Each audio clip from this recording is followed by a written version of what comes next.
Hello students, मेरा नाम है विवेक और आप देख रहे हैं एजुकेशनल ईज़र। आज हम लोग पढ़ेंगे समांतर श्रेणियाँ चैप्टर का अभ्यास 5.2 के कुछ सवाल। इसके पीछे के कुछ सवाल हम लोगों ने पिछले वीडियोस में देखा। हम लोग उसी क्रम को आगे बढ़ाते हुए आज का पहला सवाल देखते हैं। इसमें क्या कह रहा है, एक एपी में 50 पद हैं। यानी पहले से बता दिया कि एक एपी है यानी समांतर श्रेणी है, उसमें 50 पद हैं, यानी n का मान आपको दे दिया गया है। ठीक है, जिसका तीसरा पद कैसे लिखते हैं, ए3 मतलब तीसरा पद, जिसका मान जो है वो 12 है। पिछले वीडियो में मैंने बताया था कि ए3 को आप क्या लिख सकते हो। जैसे ए एन को आप क्या लिखते थे, ए एन को लिखते थे ए एन बराबर ए प्लस एन माइनस 1 डी। तो एन की जगह पे अगर यहाँ 3 आ गया तो आप क्या लिखोगे, ए3 बराबर ए प्लस 3 माइनस 1 डी, यानी ए प्लस 2d। ये कैसे आ रहा है आप समझ रहे होगे। जो ए एन का फॉर्मूला होता है उसमें n की जगह पे अगर आप 3 पुट करोगे तो आपको यही मिलेगा, और जिसकी वैल्यू आपको क्या दी गई है, 12 दी गई है। ठीक है, जैसा कि क्वेश्चन में दिया गया है वही मैंने यहाँ पर लिखा है। आई होप आपको समझ आ रहा होगा। और कह रहा है अंतिम पद किससे लिखते हैं, l से। ठीक है, और मैंने पिछले वीडियो में भी आपको बताया था कि जो अंतिम पद होता है उसे l तो लिखते हैं, लेकिन हमको पदों की संख्या जब यहाँ पता है तो हम कह सकते हैं कि वो जो L है वो 50वां पद होगा ना भाई। अंतिम पद का मतलब क्या, लास्ट, और टोटल 50 पद है तो अंतिम पद जो होगा वो 50वां होगा। यानी हम L को बोल सकते हैं A50।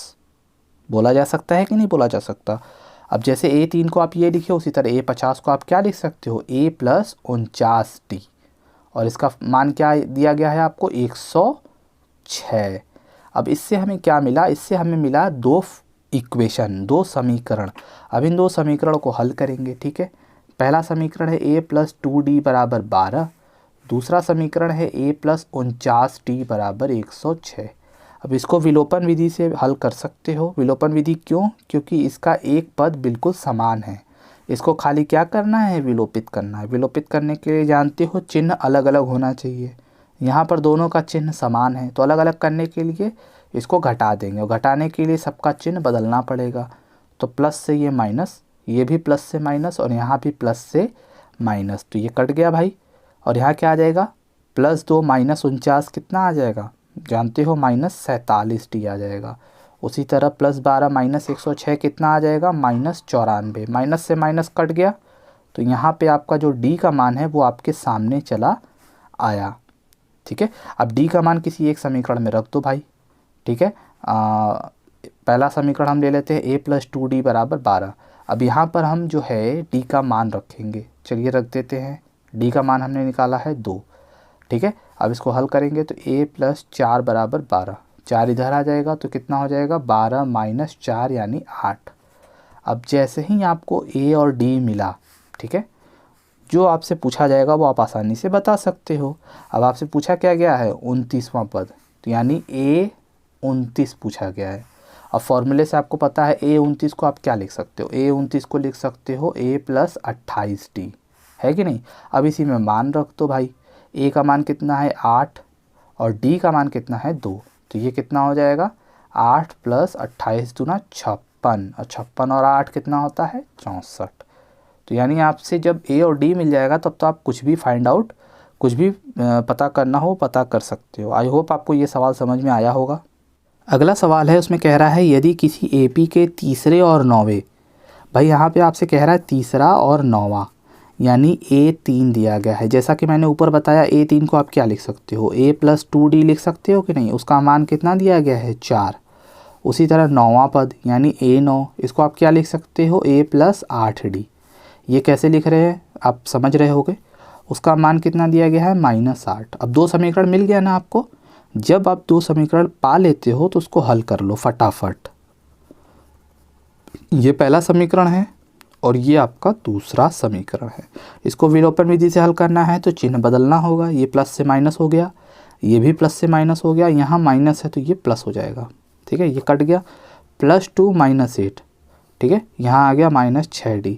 ये समीकरण को कैसे हल किया जा रहा है ये आपने पिछले पार्ट में आपने जाना था, जिसमें समीकरण को हल करना सीखा था। जिन्होंने वो वीडियोस नहीं देखी हैं उसकी पूरी प्लेलिस्ट की लिंक आपको डिस्क्रिप्शन में मिल जाएगी, आप जाके उसको देख सकते हैं। +4 + 8 कितना हो जाता है भाई, 12 हो जाता है। ठीक है, तो d बराबर 12 बटे में -6, तो d का मान कितना आया, -2। अब d का मान उठा के क्या करोगे, किसी एक समीकरण में रख दोगे। तो चलो फटाफट रख दो भाई। तो यहाँ पे हल करोगे तो कितना मिलेगा, a - 4 बराबर 4, -4 इधर आ जाएगा तो कितना आ जाएगा, 4 + 4 यानी a बराबर 8। a का मान भी मिल गया आपको, d का मान भी मिल गया। अब आपसे पूछा क्या है, कौन सा पद, क्या पूछा है, कौन सा पद शून्य होगा। समझ रहे हो, कौन सा पद, हमें पता ही नहीं है कौन सा पद, तो हम मान लेते हैं कि nवां पद जो है वो शून्य होगा। कौन सा पद शून्य होगा, nवां पद। हमें पता नहीं है तो हम कुछ भी ले सकते हैं, तुम mवां पद भी ले सकते हो, कोई दिक्कत नहीं है। nवां पद शून्य होगा। और जानते हो कि फॉर्मूला क्या होता है nवां पद का, a + n - 1 d बराबर 0, यही होता है फॉर्मूला, है ना। an का मान ये होता है ना, an 0 के बराबर है तो उसका फॉर्मूला भी 0 के बराबर होगा। अब इसी में मान रख के हल कर देंगे। ठीक है, a का मान आप जानते हो 8 दिया गया है, फाइंड आउट किए हो, निकाले हो, और d का मान कितना निकाले हो, -2। अब इसी को तुम हल कर दोगे तो तुम्हें n का मान मिल जाएगा। तो 8 को पहले इधर लाओगे तो क्या मिलेगा आपको, वो 8 प्लस में है तो इधर आके -8 हो गया। अब ये -2 गुणा में है तो कहाँ चला जाएगा, बटे में चला जाएगा। तो -8 बटे में -2, इसको काटोगे तो 4 आ गया, यानी n - 1 बराबर 4, यानी n बराबर 4 + 1 यानी 5। n बराबर 5 आने का मतलब क्या हुआ, आपसे क्या सवाल पूछा था कि कौन सा पद शून्य होगा। तो n का मान आपने 5 लिया, मतलब 5 आया, और आपने nवां पद कहा था कि शून्य है। nवां मतलब यहाँ पे कितना हो गया, 5वां पद, यानी आपका जो हल आया कि 5वां पद शून्य होगा। 5वां पद कैसे आया, क्योंकि आपका n का मान 5 आया और आपने nवें पद को ही 0 लिया था। ठीक है, उम्मीद है आपको ये सवाल समझ में आया होगा। अगला सवाल कह रहा है किसी एपी का 17वां पद, भाई यहाँ पे 17वां पद की बात कर रहा है, उसके 10वें पद से 7 अधिक है। ठीक है, अब जो कह रहा है वही हम करेंगे। ठीक है, अब यहाँ पे तुलना कर रहा है। ठीक है, तो इसको हम बोलेंगे प्रश्नानुसार। ठीक है, प्रश्नानुसार जो कह रहा है वो करते हैं। क्या कह रहा है भाई, कि जो 17वां पद है और जो 10वां पद है, ठीक है, 17वां पद बड़ा है 10वें पद से। भाई ये क्या कह रहा है कि 17वां पद बड़ा है 10वें पद से, तो भाई ये कितना बड़ा है, 7 बड़ा है। अगर हम 10वें पद में 7 जोड़ दें तो दोनों बराबर हो जाएंगे कि नहीं, बराबर हो जाएंगे। तो वही काम हम यहाँ करेंगे। ठीक है, तो ऐसे हम कह सकते हैं कि 17वां पद 10वें पद से 7 बड़ा है, तो इसमें 7 जोड़ दिए तो दोनों बराबर हो गए। अब इसी को आप हल कर दो। 17वें पद को आप क्या लिख सकते हो, a + 16d। ये कैसे लिख रहे हो, ऊपर से हम बताते आ रहे हैं कि कैसे लिखा जा रहा है ये। a10 यानी 10वें पद को क्या लिख सकते हो, a + 9d। ठीक है, अब इसी को हल करना है तो दोनों तरफ a है तो ये कट जाएगा। ठीक है, अब ये दोनों तरफ a क्यों है, क्योंकि ये पहला पद होता है और ये 17वां पद हो चाहे 10वां पद हो, ये किसी एक ही एपी का है, यानी एक ही समांतर श्रेणी का है, इसीलिए a भी सेम होगा। अब 16d इधर है, बाकी हल कर इधर उधर ट्रांसफ़र करके आपको क्या करना है, हल करना है। ठीक है, हल करोगे तो आपको मान मिल जाएगा। d का मान निकल गया। आपसे सवाल क्या पूछा था, सार्वंतर निकालने के लिए, और सार्वंतर किसे बोलते हैं, d को। d का मान आ गया। तो देखा कितना छोटा हल था इसका, बहुत आसान था। बस जो कह रहा था प्रश्नानुसार हमने वैसा लिख दिया और उसको हल कर दिया। उम्मीद है आपको ये समझ आया होगा। अगला सवाल क्या कह रहा है, कह रहा है कोई एक समांतर श्रेणी है 3, 15, 27, 39। ठीक है, कह रहा है इसका जो कौन सा पद है जो 54वें पद से 132 अधिक है। अभी आप लोगों ने जो पिछला सवाल देखा प्रश्नानुसार, उसी तरीके से ये भी है। सबसे पहले प्रश्नानुसार से पहले हम यहाँ a और d का मान लिख सकते हैं, क्योंकि हमें समांतर श्रेणी दिया गया है। a का मान आपका पहला पद होता है, d का मान मतलब दूसरे पद में से पहले पद को घटा देते हैं। ठीक है, तो आपको a और d का मान निकल गया। अब यहाँ पे आप प्रश्नानुसार जो कह रहा है वो करो। क्या कह रहा है कि कौन सा पद, जब भी ऐसा कहता है तो हम कहते हैं nवां पद। तो हम मान लेते हैं कि nवां पद जो है 54वें पद से अधिक है। ये पहले ही से कह रहा है कि कौन सा पद 54वें पद से अधिक है, तो मान लो कि nवां पद अधिक है किससे, 54वें पद से। कितना अधिक है भैया, 132 अधिक है। तो अब इन दोनों को बराबर करने के लिए जो छोटा है उसमें 132 जोड़ दो, तो ये दोनों क्या हो जाएंगे, बराबर हो जाएंगे, जैसा कि हम लोगों ने पिछले क्वेश्चन में किया था। ठीक है। अब यहाँ पे दोनों का मान रख दो। ए एन की जगह पे आप क्या लिख सकते हो, ए प्लस एन माइनस 1 डी, ये फॉर्मूले से आ गया। उसी तरह ये भी फॉर्मूला लगा दोगे, ए एन की जगह ए 54 है तो क्या बन जाएगा, ए प्लस 54 माइनस 1 यानी 53 डी। ये कैसे लिखा जा रहा है ये सीख लो, क्योंकि ये पिछले वीडियो में भी मैंने बताया, इस वीडियो में भी मैंने बताया आपको। अब इसको हल करो तो यहाँ पे देखो दोनों में ए जो है कट जाएगा क्योंकि दोनों समान है। अब बाकी मान हम लोग इसमें रखेंगे, ठीक है। तो बाकी मान रखेंगे तो यहाँ डी का मान हमको पता है 12 है, यहाँ पे भी 53 गुणे डी है यानी 12 प्लस 132। अब इसी को हमें हल करना है, ठीक है। तो हम लोग हल करते हैं। 12 तियाँ 36 का 3 कैरी गया, 12 पंजे 60 और 3 63, ठीक है। अब 132 में आप जो है 636 को जोड़ोगे तो 6 2 8 हो जाएगा, 3 3 6 हो जाएगा और 6 1 7 हो जाएगा। 12 गुणा में है तो कहाँ आ जाएगा बच्चों, बटे में आ जाएगा, है ना। बटे में आ जाएगा तो भाग दे दोगे भाई। तो 12 12 छक 72 और 4 12 चौक 48, 64 आ गया। अब n माइनस 1 बराबर कितना आ गया, 64, यानी n बराबर 64 प्लस 1 65। तो n का मान 65 आ गया, यानी जो 65वां पद है वही जो है आपका 54वें पद से बड़ा है। कितना बड़ा है भाई, 132 बड़ा है। यहाँ पूछा था ना कौन सा पद, तो आप कौन सा क्या माने थे कि nवां पद बड़ा है, तो n का मान निकाल लिए भाई 65, यानी 65वां पद 54वें पद से 132 बड़ा है। देख रहे हो कितनी आसानी से हो गया। तो इस तरह के सवाल जब भी पूछे आप इस तरह से हल कर सकते हो। अगला सवाल क्या कह रहा है, दो समांतर श्रेणियों का सारवंतर। अब भाई दो समांतर श्रेणी की बात कर रहा है। अब तक हम लोगों ने जितने भी सवाल किए उसमें एक ही समांतर श्रेणी था, इसमें दो समांतर श्रेणी की बात कर रहा है। तो भाई दो समांतर श्रेणी है तो दोनों समांतर श्रेणी का प्रथम पद अलग अलग होगा, है ना। लेकिन यहाँ अच्छी बात है कि हमको कह दिया है कि उसका सारवांतर समान है, यानी दोनों जो समांतर श्रेणी है उसका जो सारवांतर है वो क्या है, हम मान लेते हैं कि डी है, क्योंकि समान है तो एक ही होगा, वो डी ले लेते हैं। लेकिन दोनों का जो प्रथम पद है वो अलग अलग होगा। जो ए है वो मान लेते हैं पहले श्रेणी का प्रथम पद है, ठीक है। और जो ए स्मॉल ए है ये दूसरे श्रेणी का प्रथम पद ले लेते हैं, ठीक है। तो ये हम लोगों ने मान लिया, ठीक है। अब सवाल क्या कह रहा है, सवाल कह रहा है कि 100वें पदों का जो अंतर है, यानी इन दोनों श्रेणी के 100वें पदों का अंतर, यानी प्रश्नानुसार अगर आप यहाँ पे बात करोगे तो कह रहा है कि 100वें पदों का, यानी पहले श्रेणी के लिए ए 100 यानी 100वां पद, दूसरे श्रेणी के लिए 100 यानी 100वां पद, ठीक है। ये कैपिटल ए क्यों लिख रहे हैं, क्योंकि दोनों में अंतर रहे, ठीक है। पहले श्रेणी के 100वें पद को ऐसे लिखे, दूसरी श्रेणी के 100वें पद को ऐसे लिखे, ठीक है। तो 100वें पदों का जो अंतर है वो कितना है, 100 है। देखो यही लाइन जो कह रहा है वही हम लिखे हैं, जो 100वें पदों का जो अंतर है वो 100 है। अब इसी में हम इसको हल करेंगे। तो ए 100 को आप क्या लिखोगे, ए प्लस एन माइनस 1 डी, है ना। ए एन के लिए लिखते हो लेकिन 100 है तो 100 माइनस 1 डी हो जाएगा। तो ये कितना हो जाएगा, ए प्लस 100 माइनस 1 यानी 99 डी। डी तो दोनों का सेम है ना। उसी तरह यहाँ पे भी लिखोगे ए प्लस 99 डी, लेकिन दोनों का ए अलग अलग होगा क्योंकि दोनों की श्रेणी क्या है भाई, अलग अलग है। तो अब इसी को हम लोग हल करेंगे। माइनस का गुणा दोनों में हो जाएगा, कोई दिक्कत नहीं आनी चाहिए इसमें। 99 डी से 99 डी घट गया, ख़त्म हो गया। यहाँ से हमें क्या मिला कि ए में से ए घटा हुआ जो है उसका मान 100 आ गया, ठीक है। इसको समीकरण नंबर 1 मान लो। अब हमें पूछा क्या है, ये बड़ा इंटरेस्टिंग है। कह रहा है कि 100वें 1000वें पदों का अंतर बताओ।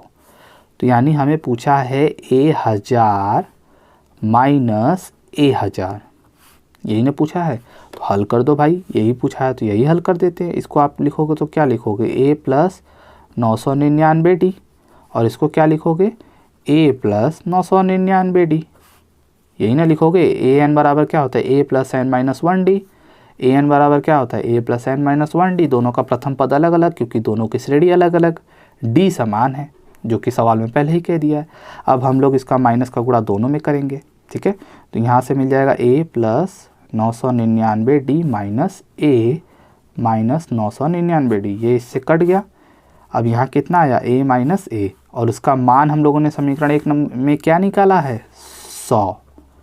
यानी इससे क्या मिला हमें कि जो 100वें पदों का अंतर है वो भी 100 है, और जो 1000वें पदों का अंतर है वो भी 100 है। ठीक है, देख रहे हो कितनी आसानी से इसको सॉल्व किया गया है। देखने में बड़ा कठिन लगता है लेकिन करने में बड़ा आसान है।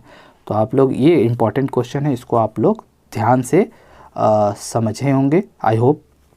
अगला सवाल क्या कह रहा है, इसमें कह रहा है 3 अंकों वाली संख्या। भाई आपको पता है जो 3 अंकों वाली संख्या है वो कहाँ से शुरू होती है, 100 से शुरू होती है, और कहाँ तक जाती है 999 तक। यानी इसके बीच में बहुत सारी संख्याएं हैं, लेकिन उसमें कुछ संख्याएं ऐसी होंगी जो 7 से विभाज्य होंगी, है ना। ऐसी कितनी संख्याएं हैं जो 7 से विभाज्य हैं, हमें उनकी गिनती बतानी है। ठीक है, तो सबसे पहले हम पता करते हैं कि कौन कौन सी संख्याएं जो हैं वो 7 से विभाज्य हैं। भाई 100 तो जो है 7 से विभाज्य होता नहीं है, 101 भी नहीं होता, 102 भी नहीं होता, 103 भी नहीं होता, 104 भी नहीं होता, 105 होता है। आप चेक कर सकते हो। 105 के बाद 112 होगा, क्योंकि उसमें 7 जोड़ोगे तभी भाज्य होगा। 106 नहीं होगा, 107 नहीं होगा, इसी तरह, है ना। इसमें फिर 7 जोड़ोगे तो वो 7 से विभाज्य होगा। ये बात समझ में आ रही है। 105 कहाँ से आ गया, है ना। 100 होगा नहीं, 101 होगा नहीं, इसीलिए 105 पहली ऐसी संख्या है 3 अंकों वाली। 3 अंकों वाली जो सबसे पहली संख्या है जो 7 से विभाज्य होती है वो 105 है। इसके बाद हमें अंतिम का पता करना है। अंतिम में 999 है। आप 7 से भाग करके देखना, 999 को भाग नहीं होगा। उसी तरह 998 भी नहीं होगा, 997 भी नहीं होगा। जो अंतिम 3 अंकों वाली संख्या है जो 7 से विभाज्य होती है वो 994 है। तो आपको भाग कर करके चेक करना पड़ेगा। 994 के बाद 995, 996, 997, 998, 999, ये सभी संख्याएं 7 से विभाज्य नहीं है। ठीक है, तो अगर उसमें से कोई होता तो हम उसको लेते, क्योंकि हमें पहली संख्या लेना है और अंतिम संख्या लेना है जो 7 से विभाज्य है। उसके बीच वाली संख्या हम ऐसे डॉट डॉट करके लिख लेंगे। इससे हमें क्या मिला, इससे हमें एक श्रेणी मिल जाएगा। क्या मिल जाएगा, समांतर श्रेणी। अब इसमें हमें पूछा है क्या है, कितनी ऐसी संख्याएं हैं, यानी हमें n का मान पूछा है। क्या पूछा है, n का मान पूछा है। तो आप बता सकते हो भाई कितनी ऐसी संख्याएं हैं। ठीक है, अब श्रेणी मिल गया तो आप n का मान तो निकाल ही सकते हो ना। a का मान यहाँ पे कितना है, पहला पद 105। d का मान कैसे निकालोगे, दूसरे पद में से पहले पद को घटा के। अब n का मान निकालने के लिए an का फॉर्मूला लगाते हैं हम लोग, लेकिन an हमें दिया नहीं गया है, तो उसकी जगह पे हमें क्या दिया गया है, nवां पद यानी अंतिम पद दिया गया है। an को हम l लिख सकते हैं, क्योंकि nवां पद मतलब अंतिम पद बोल सकते हो इसको, है ना, अगर n पद है तो।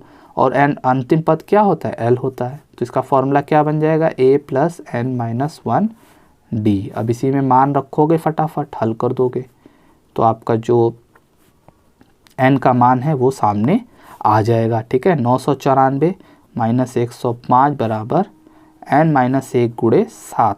अब 994 में से 105 घटाओगे तो यहाँ पे कितना आ जाएगा, 14 में से 5 गया 9, 8 में से 0 गया 8, 9 में से 8 गया 8, और ये 7 गुणा में है तो कहाँ आ जाएगा भाई, बटे में आ जाएगा। कोई दिक्कत, 7 से भाग दो, 7 एक कम 7, 7 दूना 14, है ना, बचा 4 और 7 सत्ते 49। यानी n माइनस 1 का मान कितना आया, 127। यानी n का मान कितना आ गया, 127 प्लस 1 यानी 128। यानी 100 से लेके 999 यानी 3 अंकों की कितनी ऐसी संख्याएं हैं जो 7 से विभाज्य हैं, 128। यानी 128 संख्याएं ऐसी हैं जो 7 से विभाज्य हैं, 3 अंकों वाली। समझ के, आई होप आपको समझ आ गया होगा। अगला सवाल क्या कह रहा है, कह रहा है कि 10 और 250 के बीच 4 के कितने गुणज हैं। गुणज का मतलब होता है गुणा, यानी 4 से विभाज्य, 4 से विभाज्य। और किसके किसके बीच, 10 और 250 के बीच। अब ये बताओ, 10 और 250 के बीच हमें पता करना है, तो 10 तो विभाज्य 4 से होता नहीं है, नहीं 11 होता है। 12 ऐसी संख्या है पहली इन दोनों के बीच में जो 4 से विभाज्य होता है। 12 के बाद कौन विभाज्य है, 16, फिर कौन विभाज्य है, 20, ऐसे ऐसे विभाज्य होता है। और अंतिम संख्या हमें पता करना है, जैसे कि 250 तो होता नहीं है 4 से विभाज्य, आप चेक कर सकते हो, न तो 249 होता है, 248 होता है ना। ये कैसे किया गया आप भाग करके देख सकते हो। जैसे कि पिछला सवाल था, ये भी कुछ इसी तरह था, उसी तरह से है ये। जब तुम्हें समांतर श्रेणी एक मिल जाएगा तब फिर पूछ रहा है ना कितने गुणज हैं, यानी तुम्हें n का मान पूछ रहा है, n का मान तो निकाल ही सकते हो। ये कैसे आया, यही सबसे बड़ा सवाल है। ये कैसे आया, ये कह रहा है इन दोनों के बीच में कितने गुणज हैं, 4 से विभाज्य। तो भाई इन दोनों के बीच में 4 से विभाज्य होने वाली संख्याएं कौन कौन है उसको लिख लो, वही आपका समांतर श्रेणी हो जाएगा। जैसे कि पिछले वाले सवाल में 7 से विभाज्य बोला था, तो 7 से विभाज्य वाली संख्याओं को लिख लिए तो श्रेणी मिल गया, वहाँ से n निकाल लिए।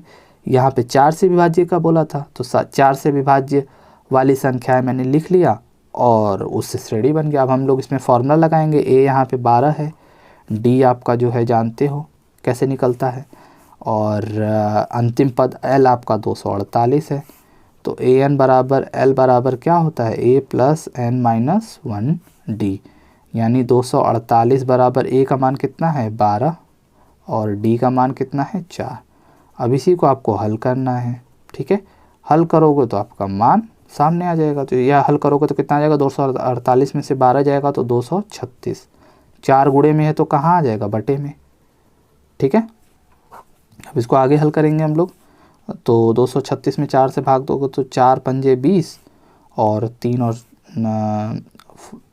9 बराबर n माइनस 1, माइनस 1 इधर आ जाएगा तो 59 प्लस 1 बराबर n, यानी n बराबर 60।